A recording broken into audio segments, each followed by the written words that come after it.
TRCSL Telecommunications Regulatory Commission of Sri Lanka இலங்கை தொலைத்தொடர்புகள் ஒழுங்குபடுத்தும் ஆணைக்குழு. இவர்களால் இலங்கைக்குள்ளே இருக்கக்கூடிய அனைத்து மொபைல் யூசர்ஸ், ஃபோனை பயன்படுத்தி கொண்டிருக்கக்கூடிய அனைத்து மக்களுக்கும் ஒரு கட்டாய புதிய ஆன்லைன் சிஸ்டம் நடைமுறைக்கு கொண்டு வரப்பட்டிருக்குது. இந்த வீடியோ நான் நேற்று அப்லோட் பண்ண வேண்டிய வீடியோ. என்ன சொன்னால் அந்த அப்டேட் வந்தது ஜனவரி 6ஆம் தேதி. ஆனால் இது வந்தவுடனே பார்க்கும்போது எனக்கு அது தொடர்பான சரியான ஒரு விளக்கம் இல்லை. நானே விளக்கம் இல்லாமல் உங்களுக்கு அதை சொல்ல முடியாதானே. ஸோ அதனால் ஏன்னா இது ஒரு டெக் சம்மந்தப்பட்ட ஒரு விஷயம். ஸோ நான் ஒரு டெக் ஆகி கிடையாது. அதனால் அது தொடர்பான முழுமையான விஷயங்களையும் ரிசர்ச் பண்ணதுக்கு பிறகு இன்றைக்கு இந்த வீடியோ மூலமாக இந்த விஷயத்தை நான் உங்களுக்கு சொல்ல போகிறேன். கட்டாயமாக எல்லாருமே செய்ய வேண்டிய ஒரு நடைமுறைன்னு சொல்லப்படுது. ஜனவரி 28ஆம் தேதி வரைக்கும் கால அவகாசம் கொடுக்கப்பட்டிருக்குது. அதுக்கு பிறகு இந்த இவர்களால் சொல்லப்பட்டிருக்கிற இந்த புதிய சிஸ்டத்தை நடைமுறைப்படுத்தலைன்னு சொன்னால் அதுக்கு பிறகு அதுக்குள்ளே உள்ளடங்காத மொபைல்ஸ் இயங்காதுன்ற மாதிரி ஒரு விஷயம் சொல்லப்படுது. என்ன விஷயம் டீட்டெயில்டாக முதல்ல இந்த தெளிவாக சொல்கிறேன். அனைவருக்கும் வணக்கம். நான் உங்கள் BK கரிகாலன். அது என்னோட பார்க்குறதுக்கு முதல் என்னோட சேனலுக்கு யாராவது இப்போ தான் புதுசாக பார்த்து கொண்டுக்கிறீங்கன்னு சொன்னால் இனிமேல் சப்ஸ்கிரைப் பண்ணலன்னு சொன்னால் இந்த மாதிரியான தொடர்ச்சி அப்டேட்ஸ் பார்க்கணும்னு சொன்னால் மறக்காம சப்ஸ்கிரைப் பண்ணி அந்த பெல் ஐக்கனை கிளிக் பண்ணி ஒரு ஆப்ஷன் வச்சுக்கொள்ளுங்க. அப்போ நான் அப்லோட் பண்ணக்கூடிய வீடியோஸ் எல்லாமே தொடர்ச்சி அவங்களுக்கு கொடுக்குற நோட்டிஃபிகேஷன்ஸ் வரும்.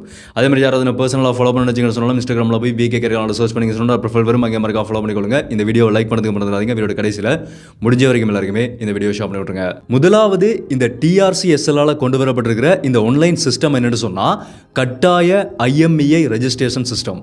அதாவது உங்களோட ஃபோனுக்கான ஒரு IMEI நம்பர் இருக்குது தானே. ஃபோனில் அபவுட் செக்ஷனில் போய் பார்த்தோம்னு சொன்னால் IMEIன்னு சொல்லி ஒரு 15 டிஜிட்ஸ் இருக்கக்கூடிய ஒரு நம்பர், ஒரு 15 இலக்கம் கொண்ட ஒரு நம்பர் இருக்கும்.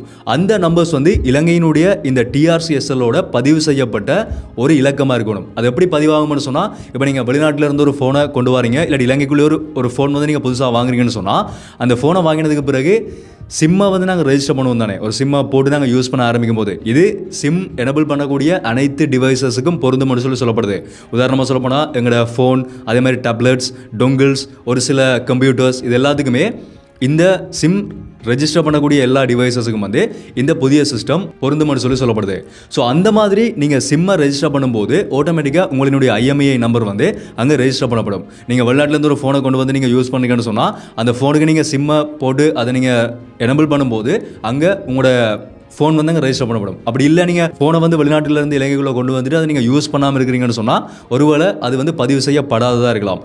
அந்த மாதிரியான சில பதிவு செய்யப்படாத இது எதுக்காக கொண்டு வரப்படுதுன்னு சொன்னால், இதுக்கான நோக்கமாக என்ன சொல்லப்படுதுன்னு சொன்னால், ஒன்று இந்த தொலைத்தொடர்புகள் தொடர்பான சிக்கல்களை தீர்க்கிறதுக்காகவும், அடுத்தது தேவையற்ற மோசடிகளை தவிர்க்கிறதுக்காகவும், மக்களை இது இலங்கைக்குள்ளே ஏகப்பட்ட இந்த ஃபோன் தொடர்பான மோசடிகள் நடக்குது தானே. ஸோ அந்த மாதிரியான மோசடிகளை தவிர்க்கிறதுக்காகவும் தான் இந்த IMEI நம்பர் ரெஜிஸ்டர் பண்ண சொல்லி ஒரு விடயத்தை TRCSL ஒரு கட்டாய நடைமுறையாக இந்த நடைமுறை கொண்டு வரப்படுது.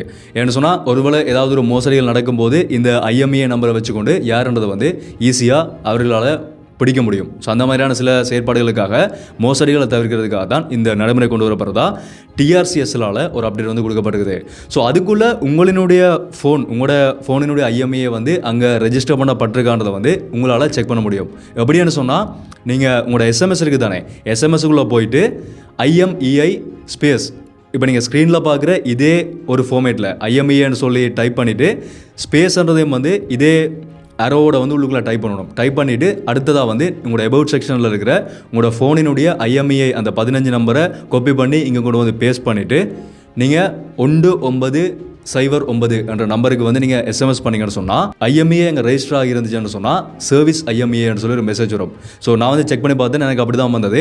ஸோ நீங்களும் கட்டாயமாக செக் பண்ணி பாருங்கள். ஒருவேளை உங்களோட IMEI அங்கே ரெஜிஸ்டர் பண்ணப்பட்டிருக்காட்டி பக்கத்தில் இருக்கக்கூடிய நீங்கள் என்ன நெட்வொர்க், நீங்கள் டயலாக், ஏர்டெல், மொபிட்டல், எந்த நெட்வொர்க் நீங்கள் யூஸ் பண்ணீங்களோ அந்த கம்பெனிக்கு போய் நீங்கள் அவர்களோட கதைச்சு அதை ரெஜிஸ்டர் பண்ணிக்கொள்ள முடியும். ஸோ அதனால் ஒரு சேஃப்டிக்கு தானே கட்டாயமாக நீங்கள் செக் பண்ணி பார்த்தீங்கன்னு சொன்னால் உங்களோட ஜனவரி 28ஆம் தேதி வரைக்கும் உங்களுக்கான அவகாசம் கொடுக்கப்பட்டிருக்குது. அதுக்கு பிறகு இந்த நெட்வொர்க் சரியாக இயங்காதுன்ற மாதிரி ஒரு விஷயம் சொல்லப்படுது. அது எந்த அளவுக்கு நடைமுறைப்படுத்தப்படும்ன்றது தெரியாது.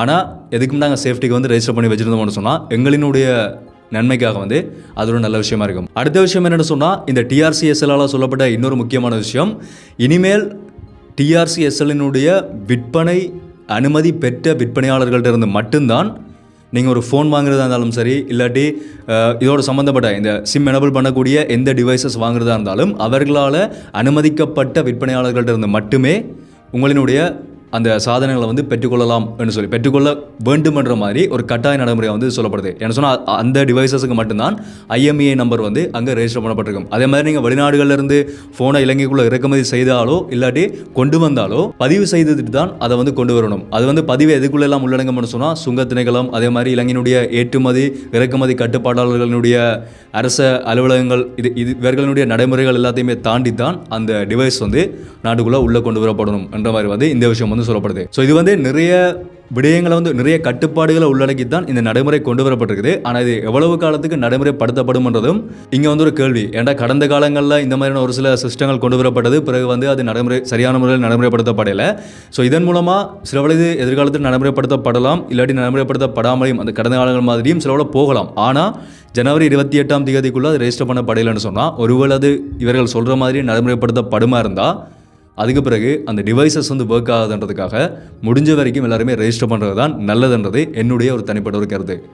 ஏன்னா சில பேர் நீங்கள் சொல்லுவீங்க, நான் இந்த புது சிஸ்டங்கள் வரும்போது நான் ஒவ்வொரு வீடியோலையும் சொல்லும்போது சில பேர் சொல்லுவீங்க, என்ன தம்பி நீங்கள் சொல்கிறது எல்லாமே நடக்குதில்லை, இதெல்லாமே நீங்கள் சொல்கிறீங்க ஆனால் எதுவுமே நடக்குதில்லைன்னு சொல்லி ஒரு சிலர் இந்த கருத்துக்களை வந்து பார்க்கக்கூடிய மாதிரி இருந்தது. இது வந்து நான் ஆசைப்பட்ட எதுவுமே சொல்கிறது கிடையாது. இது இலங்கையினுடைய அரசாங்கத்தினுடையதும் அதே மாதிரி அங்கீகரிக்கப்பட்ட நிறுவனங்களினுடைய உத்தியோகபூர்வமான அப்டேட்ஸ். என்ற வீடியோவில் வந்து நான் ரெஃபரன்ஸ் வந்து எப்போவுமே ஆட் பண்ணுவேன், நீங்கள் அதிலே வந்து செக் பண்ணி பார்க்கலாம். ஸோ அதனால் அந்த விஷயங்களை வரக்கூடிய விஷயங்களை வந்து உங்களினுடைய முட்கூட்டின பாதுகாப்புக்காக தான் நான் வீடியோ வந்து போஸ்ட் பண்ணி கொண்டிருக்கிறேன். ஸோ அதை பார்த்து நீங்கள் ரெஜிஸ்டர் பண்ணி வச்சுருந்தீங்கன்னு சொன்னால் ஒருவேளை அது நடைமுறைப்படுத்தப்படுமா இருந்தால் நல்லது. அப்படி நடைமுறைப்படுத்தப்படலைன்னு சொன்னால் அது அரசாங்கத்தினுடையதும் அந்த நிறுவனங்களினுடையதும் அவர்களுடைய தவறு. ஸோ அதுக்கு வந்து நான் பொறுப்பாக முடியாது தானே. அதனால் அந்த அப்டேட்ஸ் மட்டும் நான் உங்கள்கிட்ட சொல்கிறேன், அதுக்கிட்ட மாதிரி நீங்கள் அப்டேட் பண்ணி வச்சுருந்தீங்கன்னு சொன்னால் உங்களுக்கு அது நல்லதாக இருக்கும்.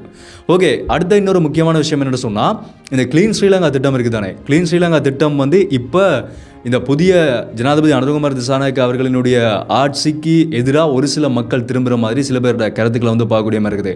அந்த மோடிஃபிகேஷன்ஸ் பண்ணப்பட்ட வாகனங்களினுடைய அனைத்து இல்லீகல் மோடிஃபிகேஷன்ஸும் ரிமூவ் பண்ணப்படணும்னு சொல்லி நிறைய பேருந்துகள், அதே மாதிரி ஆட்டோக்கள், ஒரு சில பைக்குன்னு சொல்லி நிறைய வாகனங்கள்லேருந்து அந்த மோடிஃபிகேஷன்ஸ் எல்லாமே இப்போ போலீஸாரால் அகற்றப்பட்டு கொண்டு வருது.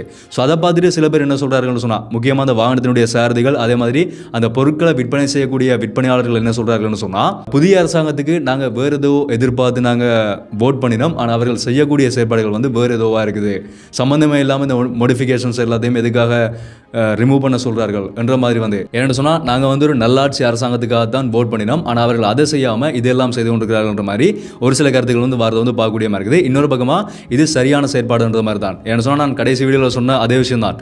இந்த இல்லீகலான மோடிஃபிகேஷன்ஸ் மூலமாக மக்களுக்கு பாதிப்பு தான் ஏற்படுது, நிறைய விபத்துகள் ஏற்படுது, அதே மாதிரி பயங்கரமான நோய்ஸ் பொல்யூஷன், தேவையற்ற சத்தங்கள் வந்து அங்கே ஏற்படுது. அதே மாதிரி இந்த மாதிரி இன்னும் ஒரு சில சிக்கல்கள் இருக்கிறபடியாக அதை ரிமூவ் பண்ணுறது தான் மக்களுக்கு ஒரு விடயம் அசௌகரியமாக இருக்குன்னு சொன்னால் அதை அகற்றுறது தான் அங்கே நல்லதாக இருக்கும். ஸோ அதைத்தான் இந்த அரசாங்கம் செய்தன்னு சொல்லி இன்னொரு தரப்பினரும் வந்து இந்த கருத்தை வந்து சொல்லிக் கொண்டிருக்கிறார்கள். அடுத்த இன்னொரு முக்கியமான அப்டேட் என்னென்னு சொன்னால் இலங்கையினுடைய ஜனாதிபதி அனுரகுமார் திசாநாயக்க அவர்கள் 2வது உத்தியோகபூர்வ வெளிநாட்டு பயணமாக ஜனவரி 14ஆம் தேதி சீனாவுக்கு போகிறார். முதலாவது பயணம் இந்தியாவுக்கு போயிருந்தார், இப்போ அடுத்த கட்ட பயணமாக வந்து சைனாவுக்கு போகிறார். ஸோ இவரோட இலங்கையினுடைய வெளிவிவகார அமைச்சர் விஜித ஹேரத், அதே மாதிரி போக்குவரத்து அமைச்சர் பிமல் ரட்நாயக்கே, இவர்கள் மூவரும் வந்து இந்த பயணத்தில் போக போகிறதா சொல்லப்படுது. இலங்கையினுடைய அமைச்சரவை ஒன் சைனா பாலிசி, ஒரே சீன கொள்கையை வந்து திரும்பவும் இலங்கைக்குள்ளே உறுதிப்படுத்தியிருக்கிறார்கள். நாங்கள் இந்த ஒரே சீன கொள்கையை ஏற்றுக்கொள்கிறோம்னு சொல்லி உறுதிப்படுத்தியிருக்கிறார்கள். கடந்த கால அமைச்சரவையும் அதை ஒப்புக்கொண்டிருந்தது. அதே மாதிரி இந்த அமைச்சரவையும் நாங்களும் இலங்கையும் ஒரே சீன கொள்கையை வந்து ஏற்றுக்கொள்கிறோம்னு சொல்லி உறுதிப்படுத்தியிருக்கிறார்கள். அதாவது தைவான் வந்து சீனாவினுடைய ஒரு மாகாணம் தான், சீனா வந்து ஒரே நாடு ஒரே தேசம், தைவான் வந்து சீனாவினுடைய ஒரு மாகாணம்னு சொல்லி. என்ன சொன்னால் தைவானுக்கும் சைனாவினுடைய அரசாங்கத்துக்கும் முடியாது, ரெண்டுமே பிரிஞ்சு ஒரு பெரிய சிக்கல் போய்கொண்டிருக்கிறது வந்து எல்லாருக்குமே தெரியும் தானே. அதனால் அந்த முறைமையை வந்து ஏற்றுக்கொள்வது மூலமாக சைனா வந்து இல்லை அவர்கள் எங்களுடைய மாகாணம்னு சொல்லி தான் சொல்லிக் கொண்டிருக்குது, தைவான் வந்து தாங்கள் ஒரு தனி நாடுன்னு சொல்லி தொடர்ச்சியாக போராடி கொண்டிருக்கிறார்கள். ஸோ அதை வந்து மறுக்கிற விதமாக சீனாவினுடைய இந்த ஒன் சைனா பாலிசியை வந்து இலங்கை ஏற்றுக்கொள்ளுதுன்னு சொல்லி திரும்பவும் இலங்கையினுடைய அமைச்சரவை இதை உறுதிப்படுத்தியிருக்கிறார்கள். ஸோ அதுவும் வந்து இதுக்குள்ளே ஹைலைட் பண்ணப்பட்ட ஒரு முக்கியமான விஷயம் வந்து சொல்லப்படுது. ஓகே, நிறைய விஷயங்கள் வந்து சைனாவோட அங்கே போய் பேச்சுவார்த்தை நடத்த போகிறதா அமைச்சரவையால் சில விஷயங்கள் வந்து சொல்லப்படுது. அங்கே ஜனாதிபதி போய் அந்த மீட்டிங்கை முடித்ததுக்கு பிறகு என்னென்ன விஷயங்கள் எல்லாம் அங்கே சொல்லப்படுது, என்னென்ன விடயங்கள் கலந்துரையாடப்பட்டிருக்கிறத அந்த டைமில் நான் வந்து வீடியோ வந்து அப்டேட் பண்ணுறேன். ஸோ இவ்வளவு தான் இன்றைக்கு நான் சொல்ல வந்த முக்கியமான விஷயங்கள். ஸோ இந்த டிஆர்சிஎஸ்எல்லால் அப்டேட் பண்ணப்படுகிற அந்த விஷயத்தை வந்து மறந்துடாதீங்க. மறக்காமல் நீங்கள் எனபிளாக இருக்கிறீங்களா, நீங்கள் ரெஜிஸ்டர் பண்ணியிருக்கிறீங்களான்றது வந்து செக் பண்ணி பார்த்துட்டு அப்படி இல்லைன்னு சொன்னால் அதுக்கான நடவடிக்கைகளை வந்து கட்டாயமாடுங்க. நீங்கள் உங்களோட என்ன நெட்வொர்க் யூஸ் பண்ணுறீங்களோ அங்கே போய் கேட்டிங்கன்னு சொன்னாலே உங்களுக்கான முழுமையான விளக்கம் வந்து கட்டாயமாக கிடைக்கும். ஸோ இதான் விஷயம். இது தூரமான உங்களுடைய கருத்துக்களை வந்து நீங்கள் தாராளமாக கீழே கமெண்ட்டில் சொல்லலாம். யாரும் இன்னும் சப்ஸ்கிரைப் பண்ணால் பார்த்துக்கணுன்னு சொல்லலாம். மறக்காமல் சப்ஸ்கிரைப் பண்ணி அந்த பெல் ஐக்கனை கிளிக் பண்ணி ஒரு ஆப்ஷன் வச்சுக்கொள்ளுங்க. அப்போ நான் அப்லோட் பண்ணக்கூடிய எல்லா வீடியோஸுமே தொடர்ச்சி அவங்களுக்கு கொடுக்குறேன், நோட்டிஃபிகேஷன்ஸாக வரும். மீண்டும் வீடியோவில் சந்திப்போம். நன்றி.